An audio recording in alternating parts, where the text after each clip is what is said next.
আসসালামু আলাইকুম প্রিয় দর্শক শ্রোতা, দূরে কিংবা কাছে, দেশ অথবা প্রবাসে যে যেখান থেকে বসে আমার এই ভিডিওটি দেখতেছেন তাদেরকে সকলকে আন্তরিক শুভেচ্ছা অভিনন্দন। দর্শক, আমি জানি আপনারা বরাবরের মতো আমার প্রতিটি ভিডিও দেখেন এবং আমি প্রতিটি ভিডিওতে কিন্তু নতুন নতুন তথ্য নিয়ে হাজির হই। আর এই তথ্যগুলো প্রত্যেকটা খামারির খুবই দরকার। যারা পুরাতন খামারি রয়েছেন তারা সঠিক গাইডলাইনে তারা কিন্তু এখনো অনেক স্বাবলম্বী খামার প্রতিষ্ঠান গড়ে, তারা তাদের অনেক প্রাথমিক জ্ঞান রয়েছে এবং কিভাবে কি করতে হয় তারা যথেষ্ট অভিজ্ঞতা রয়েছে। আমরা বিশেষ করে নতুনদের জন্য এইরকম আমরা সেবামূলক কাজ করে থাকি।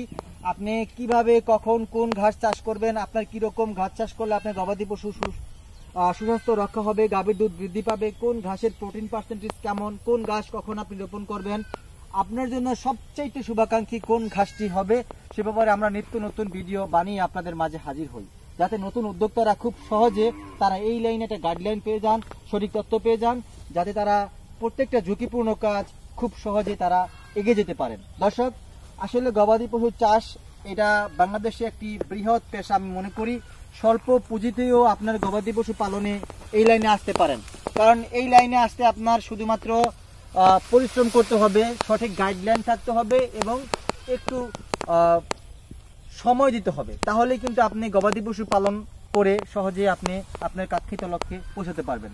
দর্শক, আমি বলবো যারা ছাগল, ভেড়া, গরু বা ষাঁড়ের খামার প্রতিষ্ঠা করবেন গাভীর, সেক্ষেত্রে তাদের উচিত কাঁচা ঘাসের যোগানটা নিশ্চিত করা। কাঁচা ঘাসের যোগান যদি আপনি নিশ্চিত করতে পারেন তাহলে আপনার দানাদার খাদ্যের চাহিদা আপনার কমে যাবে, আপনার খামারে আপনার গবাদি পশু পালনের খরচটা খুব কম লাগবে, আপনি অল্পতেই আপনি একটা লাভবান হতে পারবেন বা মুনাফা অর্জন করতে পারবেন। কারণ দেখেন এই ঘাসটা, দেখেন এই ঘাসের কি ঘনত্ব, দেখেন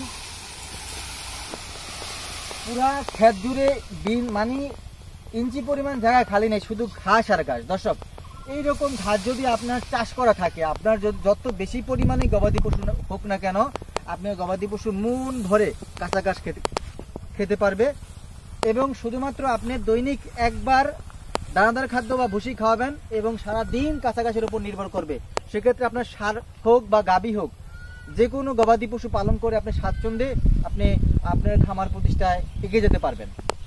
আপনার বাংলাদেশে কিন্তু হাইব্রিড জাতের বিভিন্ন জাতের ঘাস রয়েছে, আমরা প্রত্যেকটা জাতের ঘাস চাষ করি এবং ঘাসের ফলাফল রেজাল্টটা কিন্তু আপনাদের মাঝে তুলে ধরি। দেখেন যারা ওয়ান হাইব্রিড ঘাস, এই ঘাসটা কিন্তু মূলত 8 থেকে 10 বছর হয়েছে বাংলাদেশে এসেছে ডক্টর জহির স্যারের হাত ধরে। এখনো কিন্তু সেটা বাংলাদেশে খুব পপুলার একটি ঘাস, খুব জনপ্রিয় একটি ঘাস। দর্শক, অনেকে কিন্তু অন্যান্য পাকচং ঘাস বা অন্যান্য ঘাসগুলো যারা নামে চালিয়ে দেয়, সেটাও খেয়াল করবেন। আসলে পাকচং ঘাসই আলাদা, যারা ঘাসই আলাদা, কিন্তু আসলে মূলত পাকচং ঘাস আর যারা ঘাসের মধ্যে একটাই তফাৎ কি, প্রোটিন পার্সেন্টেজটা হয়তো একটু আপ ডাউন হতে পারে, কিন্তু আসলে কাঁচা ঘাসই।